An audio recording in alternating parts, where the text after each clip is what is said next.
The invasion begins. The sky split open. At first, it was just a shimmer, a disturbance in the upper atmosphere that sent meteorologists scrambling for answers. Then, without warning, the Vrokan fleet arrived, 10,000 warships materializing in low Earth orbit like a swarm of locusts. They were massive, each one a city of war, bristling with weapons that dwarfed Earth's most advanced technology. Across the world, television broadcasts and internet streams flickered and died, replaced by a single, chilling transmission. A towering figure with black, chitinous armor and burning yellow eyes stared down at humanity.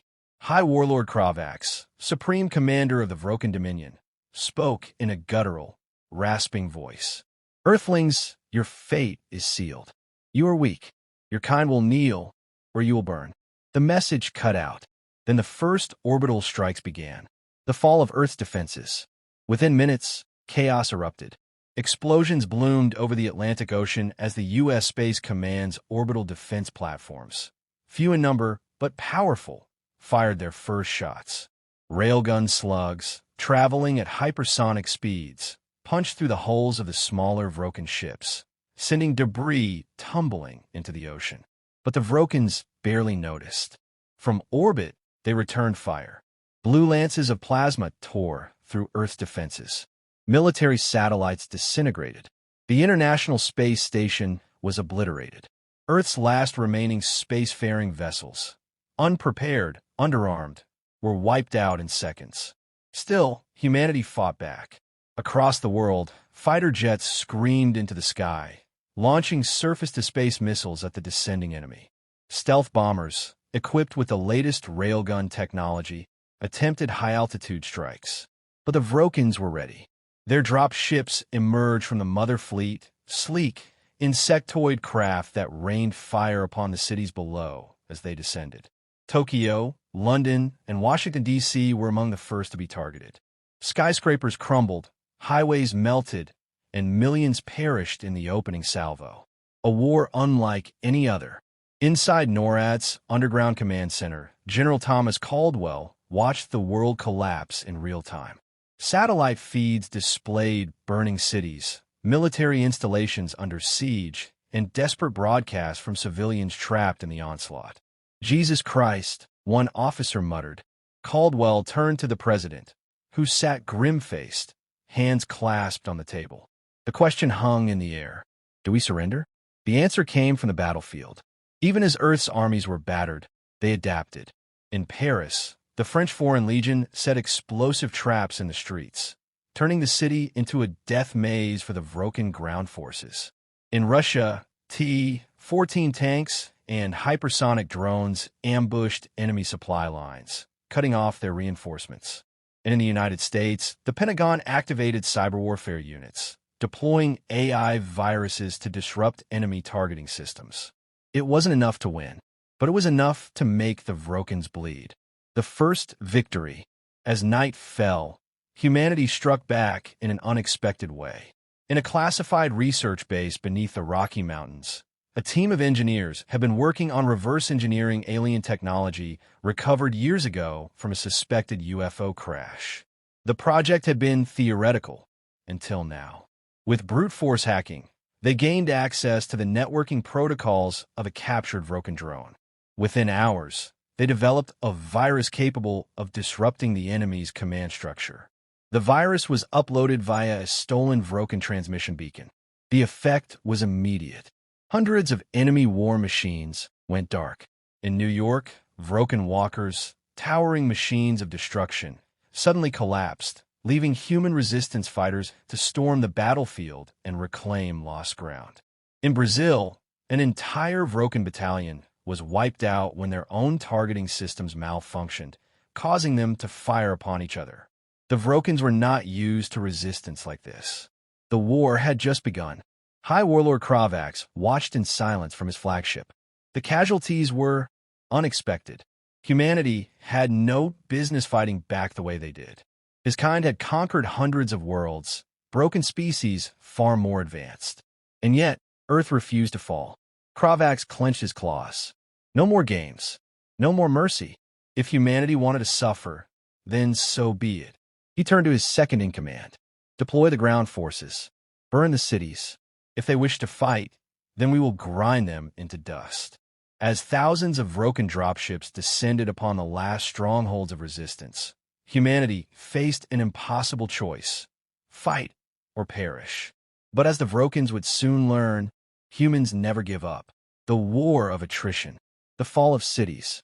The first week of the invasion had been a massacre. Billions were dead.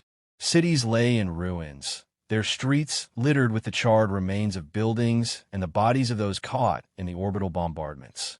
The Vrokans, expecting swift capitulation, found themselves instead bogged down in a brutal, grinding war. In Paris, the once bustling avenues were now killing fields. The Eiffel Tower had collapsed under plasma fire, and yet, in the underground metro tunnels, human resistance continued to grow. The French Foreign Legion, along with scattered survivors, fought using hit-and-run tactics, sniping Vrokan patrols, setting traps, and disappearing before reinforcements arrived. In New York, the Vrokans had taken Manhattan, but they couldn't hold it. Skyscrapers, too unstable from the initial bombings, were rigged with explosives. Entire enemy platoons were buried under rubble when resistance fighters triggered detonations remotely. Across Europe, South America, Africa, and Asia, similar stories unfolded. The world had become a battlefield. Vrokan arrogance backfires. The Vrokans had never encountered a species like humans. On every world they had conquered, their strategy had been the same: land, overwhelm, and demand surrender. Resistance, when it appeared, was always scattered and weak, but not here. Humanity was different. They adapted. They learned the enemy's weaknesses. The Vrokans relied on centralized command structures, meaning that assassinating their officers sent entire squads into confusion. Their armor, while strong, was vulnerable to armor-piercing explosives, and their heavy war machines, towering and imposing, could be brought down with EMP weapons. Most crucially, humans knew their own terrain. The deep jungles of the Amazon became death traps for Vrokan forces. The mountains of Afghanistan, where empires had already fallen for centuries, turned into fortresses for guerrilla fighters. Even the sprawling urban wastelands of bombed-out cities were turned against the invaders. Instead of fighting open battles, humanity struck in the shadows: snipers, ambushes, cyberwarfare, and sabotage. The Vrokans, used to overwhelming force, found themselves bleeding for every inch of ground they took. The first major turning point. At a hidden bunker beneath the ruins of Berlin, a group of scientists, hackers, and captured enemy intelligence specialists had been working on something that could change the war. They had hacked into a downed Vrokan command vessel, scavenged from a battlefield in Poland. After days of work, they finally cracked the Vrokan communications encryption. For the first time, humans could listen in on enemy strategy. The data revealed a terrifying truth. The Vrokans were running out of patience. Their original plan had been to conquer Earth within 1 month, and instead, they were now in a war of attrition they had never prepared for. More importantly, their supply lines were vulnerable. The Vrokan war machine relied on off-world reinforcements. Their food, weapons, and medical supplies all came from orbital stations and supply ships that regularly descended to the surface. If those could be cut off, Earth could turn the tide. The assault on the supply convoy. The first real human counteroffensive was launched in the dead of night over the Atlantic Ocean. A stolen Vrokan transport, piloted by a team of resistance fighters, infiltrated a major resupply operation. With hacked clearance codes, they managed to dock at one of the floating Vrokan supply depots, a massive airborne structure where transport ships refueled and reloaded. Inside, the human commandos placed explosives, sabotaged weapon stockpiles, and hacked into Vrokan navigation systems, setting false coordinates. When the explosives detonated, the result was catastrophic. Half of the Vrokan fleet's food and ammunition was destroyed in a single night. Many of their reinforcements were sent to the wrong locations, forcing them to fight without backup. The assault sent shockwaves through the Vrokan High Command. They had underestimated human resilience, and now they were paying the price. The cost of war. Victory did not come without sacrifice. For every enemy battalion wiped out, entire cities were lost. For every Vrokan ship destroyed, millions more civilians died in retaliation. The cost of resistance was unbearable, but surrender meant extinction. In underground bunkers and hidden strongholds, military leaders, resistance groups, and surviving governments planned their next move. They had proven the Vrokans were not invincible. Now, they needed to push them off Earth completely. End of chapter. Cliffhanger. At the Vrokan High Command War Room, High Warlord Kravax watched the reports, his claws digging into the metal table. Enough, he growled. He turned to his officers. No more strategy. No more restraint. Burn this planet to ash. From orbit, the Vrokans prepared their final solution, a doomsday weapon capable of incinerating entire continents. The war was about to enter its deadliest phase. Humanity strikes back. The Battle of Europe. The sky burned over Paris. For weeks, the city had been a battleground. The Vrokans had turned the ruins of Europe into their main command hub, establishing fortified zones and supply centers to coordinate the invasion. But now, after months of brutal warfare, humanity was ready to strike back. In the dead of night, resistance fighters, remnants of elite military units, and rogue hackers launched a coordinated assault. EMP bombs detonated along the Seine, shutting down Vrokan targeting systems. Cyberwarfare teams hijacked their communication relays, spreading false orders that led entire battalions into ambushes. Saboteurs, disguised as captured humans, infiltrated the Vrokan command station and rigged explosives deep inside the alien bunker. As dawn broke, Paris became the first major city retaken by humanity. The French resistance raised a makeshift flag over the ruins of the Eiffel Tower, signaling the turning point of the war. But there was no time to celebrate. The Vrokans were losing control, and their response would be brutal. The enemy's desperation. High Warlord Kravax had never known defeat. His kind had crushed empires, enslaved species, and reduced entire civilizations to rubble. Yet here, on this insignificant planet, his fleet was bleeding. "What is the status of our reinforcements?" he snarled. A lower officer hesitated before responding. "The last supply convoys were destroyed before reaching orbit. Our reserves are depleting, my lord." Kravax's claws scraped against the metal table. Earth was supposed to have been conquered within a month. Instead, they had lost thousands of warships and millions of troops. And now, humans were hijacking Vrokan technology. The AI breakthrough. At an underground research facility in Alaska, a team of scientists had been working on the war's biggest game-changer. Using data from captured Vrokan drones, they developed a computer virus, an artificial intelligence capable of infiltrating the enemy's systems, disrupting ship controls, and even turning their own weapons against them. At 0300 hours, the virus was deployed. Within minutes, the effects were catastrophic for the Vrokans. Orbital defense systems suddenly stopped firing, leaving enemy ships vulnerable. Vrokan war machines on the ground shut down, leaving their operators trapped inside. Entire enemy squads turned on each other, believing they had received new attack orders. For the first time, humanity had the upper hand. The assault on the mothership. With the Vrokan fleet in chaos, Earth's last remaining air and space forces launched a direct attack on Kravax's flagship, the Blood Oath, a massive command vessel stationed in low orbit. The plan was suicidal, but it was the only way to end the war. Experimental railgun fighters engaged enemy warships, punching through hulls with hypervelocity rounds. A team of Special Forces commandos, using hijacked Vrokan drop ships, breached the flagship's hangar and began fighting their way to the Central Command Center.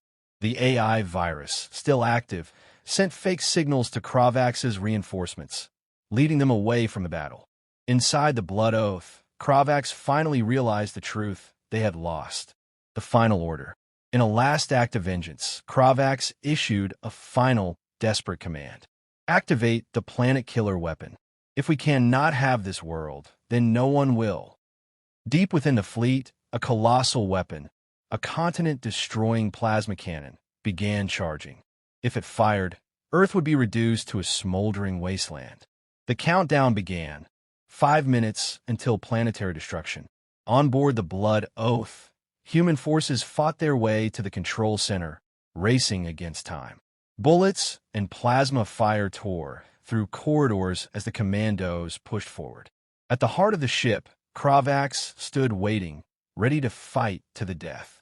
End of chapter cliffhanger. The planet killer was nearly ready to fire. Kravax drew his blade, facing the human strike team leader in single combat.